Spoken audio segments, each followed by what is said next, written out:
Welcome to Suman TV. నేను మీ నాగరాజ్ బైర్శెట్టిని. ప్రస్తుతం మారుతున్న కాలమాన పరిస్థితుల కారణంగా కావచ్చు, కాలానుగుణంగా ప్రతి ఒక్కరు వయసుతో తారతమ్యం లేకోకుండా కీళ్ళ నొప్పులు అనేవి ఎక్కువైపోతున్నాయి. ముఖ్యంగా మోకాళ్ళ నొప్పులు. మోకాళ్ళ నొప్పులు అంటే అందరూ కూడా ఒక్కటే శరణ్యం, అదే ఆపరేషన్ వెళ్ళాల్సిందే, మోకాలు చిప్పలు మార్చుకోవాల్సిందే, స్టీల్ ప్లేట్స్ వేసుకొని మళ్ళా పయనం సాగించాల్సిందే అంటారు. అయితే ఆ ఆపరేషన్ అనేది సాదాసీదాగా ఉండదండోయ్. ఆపరేషన్ అనుకుంటాం కానీ అక్కడికి వెళ్ళి చూసే తప్పితే ఆ నరకం అర్థం కాదు. ఆపరేషన్ చేయించుకున్న తర్వాత కూడా చక్కగా నడుస్తున్నారంటే చాలామంది ఇబ్బంది పడుతున్న పరిస్థితిని మనం చూసాం. ఈ నేపథ్యంలోనే మోకాళ్ళ చిప్పల అరుగుదలకు, ఆపరేషన్లకు చెక్ పట్టండి, ప్లాస్మా థెరపీకి స్వాగతం పలకండి అంటున్నారు హైదరాబాద్కు చెందిన Epione pain clinic doctor, senior pain physician అయిన డాక్టర్ సుధీర్ ధారా గారు. ప్రస్తుతం సుధీర్ ధారా గారు మనతో ఉన్నారు. ఎందుకు ఆపరేషన్లకు చెక్ పెట్టాలి, ప్లాస్మా థెరపీకి ఎందుకు స్వాగతం పలకాలి అన్న పూర్తి వివరాలు ఆయనతో తెలుసుకుంటాం. నమస్తే సార్. నమస్కారం అండి. బాగున్నారా? బాగున్నాను. అసలు ఆ గుజ్జు అరగకుండా చేయాలంటే ఏం చేయాలి? ఎప్పటికీ ఆ గుజ్జు అరగకూడదు, నేను నిత్య అవ్వనసులుగా ఉంటూ నా మోకాళ్ళు ఏమో అరగకుండా హ్యాపీగా నేను నడవాలి, ఏం చేయాలి? జనరల్గా ఎవ్వరు కూడా ఏం చేయలేరు, అది న్యాచురల్ ప్రాసెస్. మన జుట్టు ఊడిపోద్ది, జుట్టు తెల్లగా అవుద్ది, ఏమైనా చేయగలమా? ఏం చేయాలి? ఆర్టిఫిషియల్గా విగ్గు పెట్టుకోవాలా, హెయిర్ ట్రాన్స్ప్లాంట్ చేసుకోవాలా? న్యాచురల్గా మన వయసు రీత్యా చాలా బాడీ పార్ట్స్ అరిగిపోతాయి. జుట్టు కానీ స్కిన్ రింకిల్ అవుతుంది, మన స్కిన్ ఎంతమంది స్మూత్గా ఉండేది మడతలు పడిపోతుంటుంది, ఇక్కడ మజిల్స్ పోతాయి, మడతలు పడుతుంటాయి, జాయింట్స్ అరిగిపోతుంటాయి. అట్లాగే గుజ్జు మోకాలు ఒక్కటే కాదు, ఎక్కడెక్కడ జాయింట్స్ ఉన్నాయో ఆ జాయింట్స్లో తప్పకుండా గుజ్జు ఉంటుంది, ప్రతి జరుగుతుంది. మోకాలు ఎందుకు అరుగుతుంది అంటే దాని మీద వెయిట్ పడుతూ ఉంటుంది కాబట్టి. సో మనం ఆపాలి, 100% ఎవరు ఆపలేరు. కాకపోతే నొప్పి ఎప్పుడైతే వస్తుందో, ఈరోజు మనకి 45 ఏళ్ళకి నొప్పి వచ్చింది అనుకోండి, ఎవరికన్నా ఫస్ట్ టైం, అయ్యే చల్ నాకెందుకు వస్తుందిరా మోకాలు నొప్పి 45 ఏళ్ళకి అనుకుంటాం. అనుకోకండి, ఒక వారం చూడండి, వారం కంటే ఎక్కువ నొప్పి వస్తుంది వెంటనే దాన్ని ఎవాల్యుయేట్ చేసుకోవాలి. ఎందుకు? ఈ అరుగుదల అన్నది ఇనీషియల్ స్టేజెస్లో కానీ మనం కనిపెట్టగలిగితే సింపుల్గా రికవర్ చేసుకోవచ్చు. సో అందుకని ఎప్పుడు కూడాను మోకాలు అరిగింది అరగకుండా ఉండడం అంతే ఎవరు చేయలేరు. అఫ్కోర్స్ ఇప్పుడు మీరు ఒక స్పోర్ట్స్ పర్సన్ తీసుకోండి, సచిన్ టెండూల్కర్ కానీ విరాట్ కోహ్లీ కానీ, వాళ్ళు 20 years లైఫ్ స్పాన్ పెట్టుకుంటారు, 16-15 స్టార్ట్ చేస్తారు, 25, 35, 40 కల్లా మొత్తం బాడీ పార్ట్స్ని అరగొట్టేసుకుని, ఎందుకంటే వాళ్ళ కెరియర్ అంతే. దాని తర్వాత వాళ్ళు పెయిన్స్ ఉంటాయి, దాంతో వాళ్ళు ఏంటి కంప్లీట్ రెస్ట్, తర్వాత ఏదో చిన్న చిన్న ఫంక్షన్స్ అటెండ్ అవుతుంటారు, ప్రోగ్రామ్స్ అటెండ్ అవుతారు, లైఫ్ అట్లా లీడ్ చేస్తారు. మనం అట్లా చేయలేం కదా. మనం ఎక్కువ అనవసరము కార్యక్రమాలు చేసుకొని 35-40కి తీసుకొని రెస్ట్ తీసుకునే పరిస్థితి లేదు. చచ్చినట్టు 65-70 వరకు పని చేసుకోవాల్సిందే. ఇక్కడ ప్రాబ్లం వస్తుంది. 45 ఏళ్లకే టీచర్స్కి మోకాళ్ళు అరిగిపోవడం, 40 ఏళ్లకే డ్రైవర్స్కి మోకాళ్ళు అరిగిపోవడం, కండక్టర్లు నిలబడి ఉంటారు కాబట్టి వాళ్ళకి అరిగిపోవడం. కారణం ఏంటి? వాళ్ళు చేసే యాక్షన్. ఇప్పుడు ఎక్కువ వాడుతున్నారు. ఇప్పుడు టీచర్ 8 hours క్లాస్ చెప్పాలి, మ్యాథమెటిక్స్ టీచర్ తీసుకోండి, ఫిజిక్స్ టీచర్ తీసుకోండి. ఇప్పుడు ఏం చేస్తున్నారు గవర్నమెంట్? చైర్లు కూడా పెట్టట్లేదు స్కూల్లో. ఏంటి చైర్లు తీసుకుని నిలబడి చెప్పాలంట, ఇదొక టార్చర్. సో నిలబడి 8 hours మీరు చేస్తూ, ఒక ఫీమేల్ టీచర్ అనుకోండి, పొద్దున్న 6 గంటలకి ఇంట్లో అన్నీ రెడీ చేసుకొని, పిల్లలకి క్యారియర్ కట్టి, హస్బెండ్ క్యారియర్ కట్టి, ఆమె ట్రావెల్ చేసి, ఆమె ట్రావెల్ చేసి, సో అని, ఎందుకంటే వాళ్ళందరికీ చేసి పాపం వాళ్ళ ఆక కూడా ఏదు, అట్లా వెళ్ళిపోతారు కూడా, ఏదో తిందాంలేని ట్రావెల్ చేసి, మళ్ళీ అక్కడ 8 hours నిలబడి టీచ్ చేసి, మళ్ళీ ఇంటికి వచ్చి, మళ్ళీ ట్రావెల్ చేసి ఇంటికి వచ్చి, మళ్ళీ 3 hours పని చేసి 11కో 12కో నిద్రపోతారు. అంటే ఈ టైంలో, ఒక 12 hours టైంలో ఎంత ఘోరమైన ప్రెషర్ పడుతుంటుంది ఆమె బాడీ మీద, స్పైన్ మీద కానీ, మోకాలు కానీ, షోల్డర్ కానీ, ఇది గమనించరు.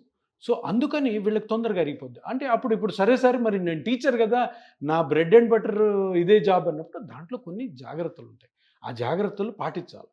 ఇదంతా జాగ్రత్తలు అంటే, ఇప్పుడు చూడండి, టీచర్ ఉంది, 8 hours చెప్పాలి, 8 hours నువ్వు టీచింగ్ చేయాలి, మిగతా టైంలో రెస్ట్ తీసుకోండి. నువ్వు 8 hours బయట పని చేస్తున్నప్పుడు ఇంటి పని వేరే వాళ్ళకి అప్పచెప్పండి. అది నేను కూడా అది కూడా నేనే చేయాలి, ఇది కూడా నేనే చేయాలి, రాత్రి వచ్చి నేనే చేయాలన్న ఇండియన్ కల్చర్ చూసారా మారాలి. కొంతమంది భర్తలు ఇంటికి ఎంతసేపు వచ్చిన భార్య తనే వండి పెట్టాలి, తనే చేయాలి అనే మారం చేస్తుంటారు కదా. అదంతా లేడీసే చేసి పెట్టారు.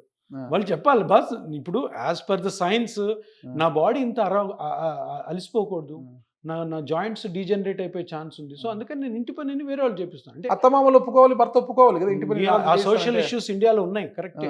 నేను అందుకని ఎప్పుడైనా నా పేషెంట్స్ వచ్చినప్పుడు అత్తమామలు ఫస్ట్ పిలుస్తా, లేదంటే భర్తను పిలుస్తాను. చూడు బాస్, ఇన్ కేసు ఈవిడికి కానీ మీరు హెల్ప్ ఇవ్వలేదనుకో ఫ్యూచర్లో ఈమె భారం అంతా మీరు మోయాల్సి వస్తుంది. ఎందుకంటే ప్రతిరోజు హాస్పిటల్ తీసుకోవాలి, ఈ వారం ఆ హాస్పిటల్, ఇంకో వారం ఇంకో హాస్పిటల్, అట్లా షాపింగ్ అవుతానే ఉంటుంది. అందుకని అంటే ఒకటేంటంటే అవేర్నెస్ మీకు కలవాలి. ఇప్పుడు ఒక ఫీమేల్ ఉన్నారు, హౌస్ వైఫ్ ఉన్నారు, లేదంటే టీచరు, లేదంటే వేరే జాబ్ చేసేవాళ్ళు, వాళ్ళకి కలగాలి. అరే ఇంత మనము కానీ మన బాడీ పార్ట్స్ని యూజ్ చేసినట్టే మనం ఫ్యూచర్లో తొందరగా బెడ్ రిడన్ అవ్వాల్సి వస్తుంది. ఆ రోజు నీకు మర్యాద ఉండదు. మీరు ఫీమేల్స్ ఎట్లా ఉండాలి, ఇంట్లో ఎవరైనా వస్తే నవ్వుతూ పలకరించాలి, మంచిగా అన్ని ఇవ్వాలని, అది కోల్పోతారు ఎక్కడే 45-50కే. ఓకే, మనకి నా దగ్గర వచ్చే బికాస్ ఆఫ్ భర్త అండ్ అత్తమామల యొక్క ప్రెజర్ వల్ల కావచ్చు, ఏదైనా కావచ్చు. ఇంకా అది ఆ కల్చర్ మన ఇండియాలో ఉంది అండ్ మారాలి. అందరూ కూడా, అందరూ ఇట్లా మారరు, కొందరు మొండిగానే ఉంటారు.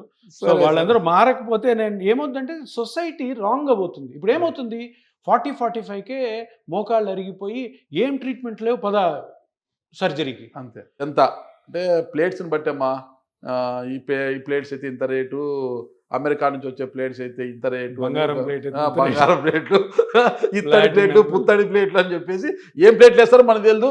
పేషెంట్ ఏమో అలా ఉంటాడు, కింద ఆపరేషన్ జరుగుతుంది, ప్లేట్లు వేసి ముగించేస్తారు. ఎంత 2 లక్షలు, కొంతమంది ప్యాకేజ్ చాలా తక్కువ రేటుతో మేము చేస్తున్నాము 2కి అంటారు, కొంతమంది 4 అంటారు, 3 అంటారు. వాళ్ళ ఖరీదుని బట్టి చేసేస్తున్నారు.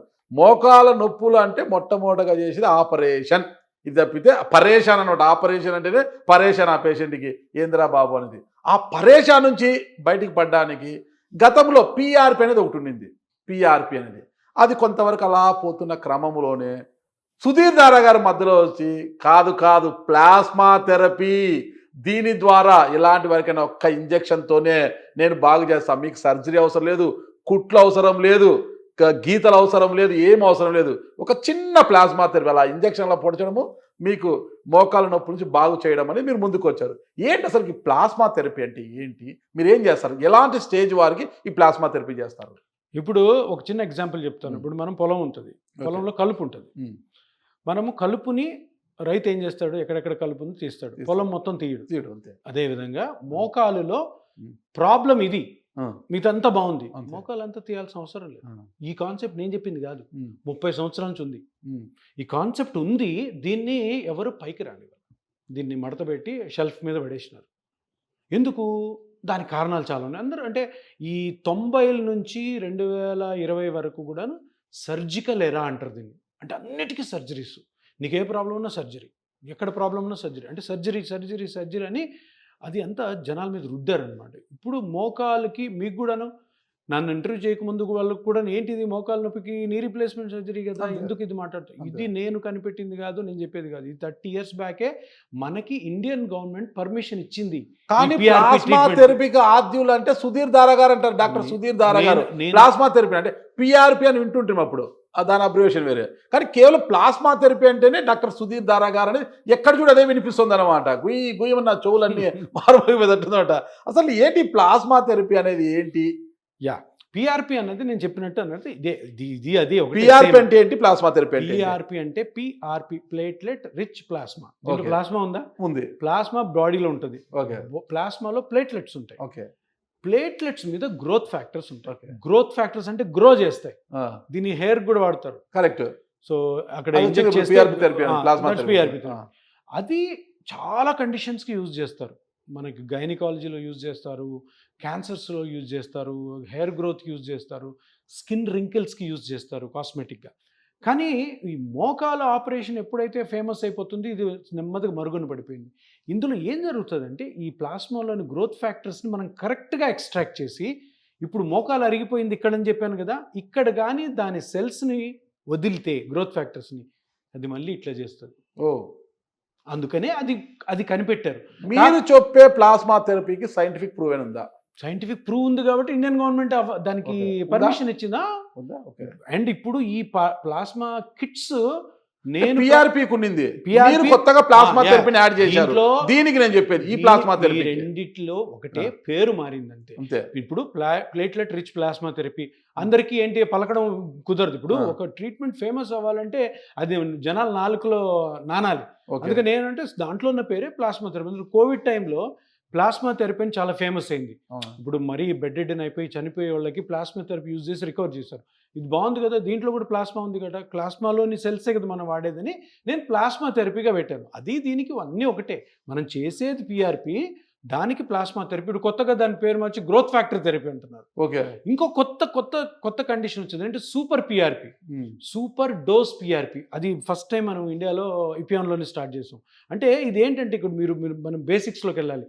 ప్లాస్మాలో ప్లేట్లెట్స్ ఉంటాయి, ప్లేట్లెట్స్ మీద గ్రోత్ ఫ్యాక్టర్స్ ఉంటాయి. మనం ఏం చేస్తాం, పేషెంట్ బ్లడ్ ఒక 20 ml తీసుకుంటాం. 20 mlలో దగ్గర 10 లక్షల ప్లేట్లెట్స్ తీసుకుంటాం. మామూలుగా బాడీలో అంతా ప్లేట్లెట్స్ ఉన్నాయి కదా, మరి ఆ ప్లేట్లెట్స్ పోయి మోకాల దగ్గర ఎక్కడైతే అరిగిపోయిందో దాన్ని పోయి హీల్ చేయవు. మనము ఆ 20 mlలో 10 lakh ప్లేట్లెట్స్ని ఎక్స్ట్రాక్ట్ చేసి సమీకరించి దాన్ని ఇక్కడ వదులుతాం చిన్న ఇంజెక్షన్తో. సో ఇప్పుడు సూపర్ డోస్ పిఆర్పి అంటే ఏంటంటే 40 lakh ప్లేట్లెట్స్ తీస్తాం. అంటే 20 ml బ్లడ్లోంచినే వేరే మిషన్స్ ఉంటాయి, వాటిల్లో 40 lakhs ప్లేట్లెట్స్ తీసి ఇక్కడ ఎక్కిస్తే దాని ఎఫికసీ ఇంకా పెరుగుతుంది. అంటే ఫాస్ట్గా రికవర్ అవుతుంది, ఎక్కువ కాలం ఉంటుంది. So plasma therapy, PRP therapy, growth factor therapy, super dose PRP అంటే కొంచెం హైలీ ఎఫికేషియస్. అది కొత్త లేటెస్ట్ ఇన్నోవేషన్ అన్నమాట. ఓకే. చూశారు కదండి డాక్టర్ సుధీర్ దారా గారు చెప్పింది. ఒక జబ్బు చేస్తుంది, అందరూ ఆసుపత్రిలోకి వెళ్తుంటారు, డాక్టర్లకు చూపిస్తారు, కానీ జబ్బు నయం కాదు. అది వాళ్ళ లోపం కాదండి. సరైన డాక్టర్ దగ్గరికి, జబ్బు యొక్క మూలాలు తెలుసుకొని మందిచ్చే డాక్టర్ దగ్గరికి వెళ్తేనే ఆ రోగం నయం అవుతుంది. ఇది అందరూ గమనించాలి. అలాగే మోకాల నొప్పులు అందరికీ వస్తుంటాయి, ప్లాస్మా థెరపీలు అందరూ చేస్తుంటారు, కానీ అది ఎలా చేయాలి, ఎంత మోతాదులో చేయాలి, ఏంటి అని తెలిసిన డాక్టర్ దగ్గరికి వెళ్తేనే ఆ ప్లాస్మా థెరపీ కూడా సక్సెస్ అవుతుంది.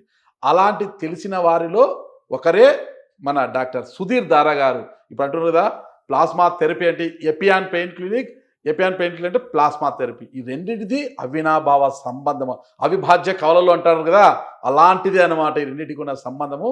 మరి ఇంకెందుకు ఆలస్యము, మీకు మోకాల నొప్పులు అరిగిపోయి బాధపడుతుంటే స్టేజ్ 4లో ఉన్నా సరే గ్యారంటీ ఇస్తున్నారు, 90% సక్సెస్ రేట్ ఇస్తున్నారు. ప్లాస్మా థెరపీ ద్వారా నయం చేసుకోండి, హ్యాపీగా నడక సాగించండి అంటున్నారు. మరి ఇంకెందుకు ఆలస్యం, మీలో ఎవరైనా మోకాల చుప్పలు అరిగిపోయి బాధపడుతున్నవారు ఎవరైనా ఇంటర్వ్యూ చూస్తే కింద స్క్రోల్ అవుతున్న నంబర్కి కాల్ చేయండి, అపాయింట్మెంట్ తీసుకోండి. ఓకే, థ్యాంక్ యూ అండి. నమస్తే సార్.